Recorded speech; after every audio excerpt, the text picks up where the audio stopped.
A análise das migrações do ponto de vista do desenvolvimento é cada vez mais importante no mundo atual, devido também ao facto de a mobilidade das pessoas ter atingido um nível sem precedentes no mundo. Nós temos hoje cerca de 250 milhões de migrantes internacionais, a maior parte destes são migrantes laborais, portanto que se deslocam de um país para o outro para trabalhar, mas temos também 65 milhões de pessoas que foram, digamos assim, forçadas a abandonar as suas casas por questões de violência, de perseguição, de conflitos, etc. E destes, só uma parte é que são refugiados noutros países, porque a maior parte são os chamados deslocados internos, ou seja, deslocam-se dentro do seu próprio país, ao contrário do que as pessoas pensam. De qualquer forma, prevê-se que no futuro o número vai ainda aumentar mais, em resultado da globalização económica, das pressões demográficas, dos próprios fatores ambientais, etc. E, portanto, as migrações do ponto de vista do desenvolvimento são cada vez mais importantes, no sentido em que têm impacto quer nos países de origem destes migrantes, quer nos países de destino. E, de facto, o estudo demonstrou que o impacto dos migrantes no desenvolvimento dos países é, de certa forma, e no geral, é bastante positivo. Mas, para potenciar esse impacto, é preciso que existam políticas integradas e coerentes que favoreçam isso. No fundo, a ligação entre as migrações e o desenvolvimento é muitas vezes um aspecto negligenciado ou esquecido pelas autoridades, pelos decisores, que normalmente focam a questão das migrações mais na questão de gestão imediata dos problemas, de urgência de resposta e muitas vezes das questões de segurança, como sabemos. E, portanto, este não é um tema muito analisado na perspectiva do desenvolvimento. No entanto, nós vemos que hoje em dia as migrações estão sob os holofotes mediáticos e políticos. As sondagens aos cidadãos europeus revelam que as migrações são uma das principais preocupações dos europeus e, portanto, este estudo e o próprio projeto Coerência.pt, no fundo, é uma oportunidade para veicularmos mensagens positivas sobre as migrações, para desfazermos alguns mitos e também para alimentar uma decisão mais informada e mais coerente por parte para o trabalho das instituições e dos decisores. Os migrantes têm vários impactos positivos, quer nos países de origem, quer nos países de destino. Um exemplo, o mais evidente e o mais falado de contributo dos migrantes para os seus países de origem são as remessas enviadas por esses imigrantes para as suas famílias nos países onde ficaram, digamos assim. E essas remessas, de facto, aumentam o rendimento disponível das famílias, dá-lhes rendimento para as suas necessidades básicas e há vários estudos que comprovam que têm um impacto importante na redução da pobreza nesses países. No entanto, também é preciso diminuir o custo destas remessas ao nível internacional e facilitar estes fluxos, porque os custos das remessas ainda são muito elevados, as taxas que se aplicam em várias partes do mundo. Depois, para além das remessas, as diásporas destes países em desenvolvimento no exterior e o próprio regresso dos imigrantes aos seus países têm outros efeitos também muito positivos ao nível do investimento, do comércio, da transferência de conhecimentos, de tecnologia, etc. O que acontece muitas vezes é que os países mais pobres têm dificuldade em implementar medidas que potenciem o contributo dessas diásporas. Não só os países mais pobres, Portugal também é um país de imigração e poderia aproveitar de melhor forma a sua diáspora no exterior, nós vemos isso, mas falando dos países em desenvolvimento, portanto, os países têm dificuldade em implementar medidas que potenciem esse contributo e aí nós podemos ter alguns exemplos de lições positivas no caso da China e da Índia, que são países com diásporas imensas no mundo e que têm implementado alguns programas para potenciar o contributo dos seus migrantes. Depois, nos países de destino, os migrantes têm um contributo em geral positivo para a economia desses países e há toda uma questão de políticas que podem ser implementadas ao nível da precariedade do trabalho, de combate ao trabalho forçado, ao tráfico de pessoas, de garantir os direitos sociais dos migrantes, os direitos humanos, etc., que podem potenciar nos países de destino esse contributo para que eles sejam membros ativos das suas comunidades e, de facto, possam aproveitar todas as suas mais-valias nos países de destino. Vários dos mitos existentes sobre as migrações e sobre o contributo dos migrantes para o desenvolvimento são mitos que são facilmente desmontados pelos factos. No entanto, eles parecem reproduzir-se e perpetuar-se na cabeça das pessoas como verdades absolutas e muitas vezes são também aproveitados por discursos populistas e xenófobos que aproveitam o medo do outro, digamos assim, para capitalizarem apoios.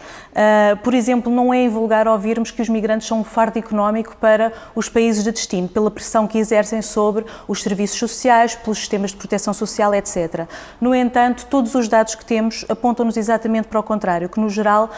os migrantes contribuem mais em termos de impostos, contribuições sociais, etc., para os países desenvolvidos onde se encontram, do que recebem em termos de prestações sociais, por exemplo. Outro mito tem a ver com o facto de muitas pessoas acharem que os migrantes tiram emprego aos nacionais, aos cidadãos nacionais. No entanto, em Portugal não existem estudos, mas existem estudos nos Estados Unidos, na Suécia, na Suíça, no Reino Unido, por exemplo, que dizem que, na verdade, os migrantes não têm impacto nem nos salários, nem na disponibilidade de emprego. Na verdade, nas sociedades europeias, o que está a acontecer é que os migrantes têm sido essenciais para aumentar a força de trabalho disponível em sociedades que estão muito envelhecidas e que precisam, portanto, de população ativa, que até tem um contributo importante para equilibrar as contas da segurança social, etc. E, portanto, neste contexto, o espaço europeu precisou e precisa de forma estrutural e crescente de migrantes em vários níveis de qualificações e de competências que venham colmatar as lacunas em vários setores muito importantes para as economias europeias. Um outro mito importante tem a ver com a dimensão deste fenómeno,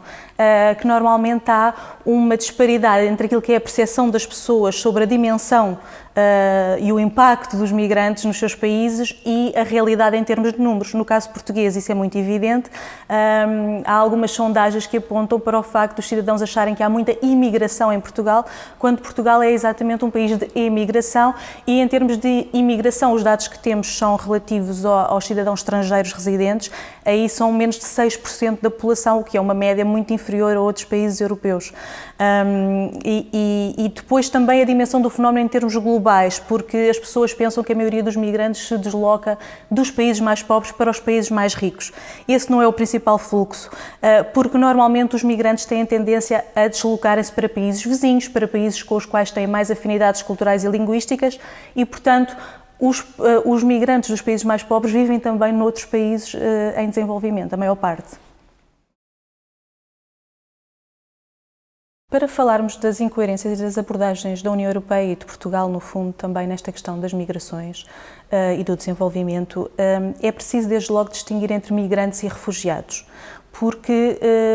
o enquadramento internacional também é diferente. Os refugiados beneficiam de um esquema de proteção internacional que os Estados de todo o mundo devem cumprir, supostamente, enquanto que os migrantes, no caso da União Europeia, a questão da política de migrações é uma política de decisão intergovernamental, portanto, entre os Estados. E nos últimos anos nós verificamos uma confusão evidente entre estes dois conceitos, até porque os fluxos que chegam à Europa são fluxos mistos, que englobam migrantes e refugiados, e portanto há uma dificuldade de distinção destes dois conceitos.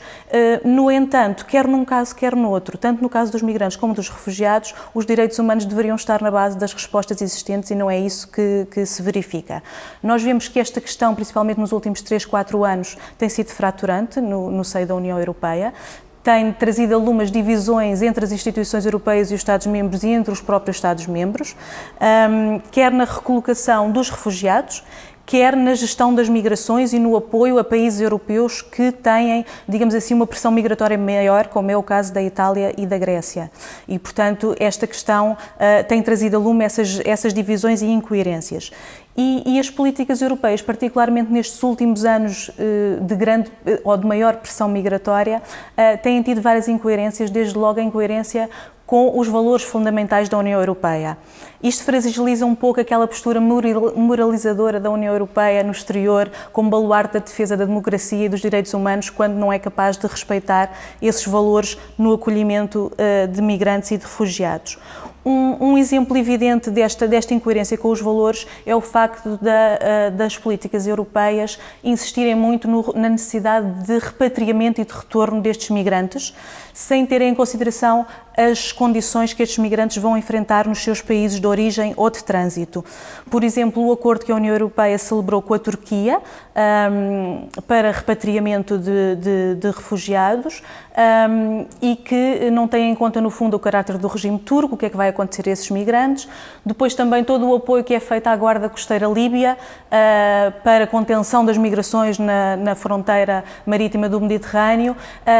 quando sabemos que existem vários relatos comprovados de tortura de migrantes, de violações dos direitos humanos, de tráfico de pessoas, etc. Isto apesar da legislação europeia dizer que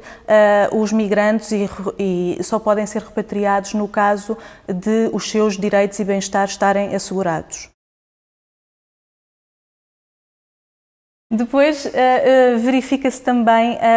a predominância de uma abordagem securitária, no sentido em que o objetivo é limitar as vias legais de entrada, é até, em alguns Estados europeus, criminalizar o migrante, o que depois deriva numa desumanização dos próprios migrantes. E isto tem tido como resultado, muitas vezes, que as pessoas optam por vias mais perigosas, por rotas migratórias mais perigosas e ilegais e dando aso, portanto, a redes criminosas e etc. E ele, analisando os instrumentos concretos de gestão desta pressão migratória da União Europeia, isto é evidente, por exemplo, na rapidez com que a União Europeia aprovou o alargamento das competências da Frontex, que é a agência que geria a parte marítima, digamos assim, e agora da nova Guarda Costeira Marítima e de Fronteiras, por contraposição, por exemplo, à morosidade com que foi aprovado um esquema de recolocação dos refugiados entre os países europeus, que gerou imensa polémica e divisões entre os Estados-membros. Portanto, esta abordagem securitária reflete-se não apenas na questão dos migrantes, mas também dos refugiados, porque tornou, no fundo, cada vez mais difícil aos refugiados requererem proteção e asilo em solo europeu. E, de facto, a União Europeia podia aproveitar a reforma do Sistema Europeu Comum de Asilo para o alinhar mais com a Agenda 2030 para o Desenvolvimento Sustentável, que também tem uma meta dentro do Objetivo da Desigualdade sobre a gestão sustentável das migrações e o respeito dos direitos humanos dos migrantes, mas não é isso que está a acontecer. Outra das incoerências é que esta abordagem securitária é transposta também para o relacionamento da União Europeia com os seus países parceiros, com os países em desenvolvimento, por exemplo, no caso dos acordos de cooperação com estes países, muitas vezes levando até a uma instrumentalização da ajuda ao desenvolvimento. O que é que isto significa? Temos casos concretos em que a União Europeia condicionou, por exemplo, a assinatura de um acordo de cooperação para o desenvolvimento com um determinado país à assinatura também de um acordo para repatriamento e retorno de migrantes. Temos casos em que os acordos de cooperação da União Europeia dizem respeito cada vez menos a questões do desenvolvimento, mas a apoiar esse país na gestão das migrações numa perspectiva de controle de fronteiras. Esta questão dos países terceiros e da política de cooperação, no fundo, coloca em causa o próprio objetivo da política de desenvolvimento da União Europeia, que é a redução da pobreza e a promoção do desenvolvimento e não questões de gestão de migrações ou questões securitárias, como aliás os vários relatórios do Parlamento Europeu têm alertado nos últimos anos para esta matéria. No caso de Portugal, o país precisa de criar condições que o tornem atrativa à imigração e também melhores condições de integração dos migrantes que vivem no nosso país. Nós vemos que Portugal é normalmente apontado como um exemplo, quer na questão dos refugiados, portanto Portugal é um dos países que tem maior taxa de implementação naquele esquema de recolocação que eu referi de refugiados na União Europeia, e é também apontado como um exemplo de integração dos migrantes, e isto deve-se em grande parte a um enquadramento normativo e institucional que tenta não tanto gerir os fluxos, mas apostar na integração desses migrantes. O que acontece é que todo este enquadramento institucional é composto por uma grande diversidade de atores e de intervenientes e, portanto, a articulação e coordenação entre estes atores que intervêm nesta área poderia, de facto, melhorar. Em termos dos direitos dos migrantes, também há questões a melhorar, por exemplo, na participação política dos migrantes, no acesso à nacionalidade, na não discriminação em questões em função da cor, da etnia, da religião, etc., que são questões que estão formalmente consagradas na lei, mas que depois na prática há ainda bastantes lacunas.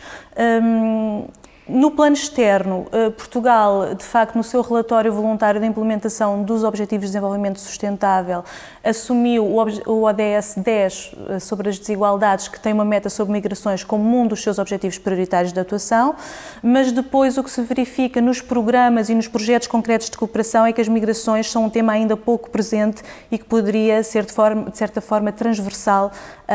e mais integrado nos programas de cooperação. Por fim, obviamente que nós, cidadãos, também temos um papel a desempenhar, quer para nos informarmos mais sobre esta questão, informarmos quem nos rodeia, conhecermos os nossos vizinhos e quem habita este país, desconstruirmos mitos sobre as migrações, porque muitas vezes esses mitos baseiam-se no medo do desconhecido, conhecermos as associações de migrantes nas nossas comunidades, participarmos nas suas atividades e também pressionarmos os decisores políticos para que respeitem os direitos dos migrantes, que no fundo são direitos humanos.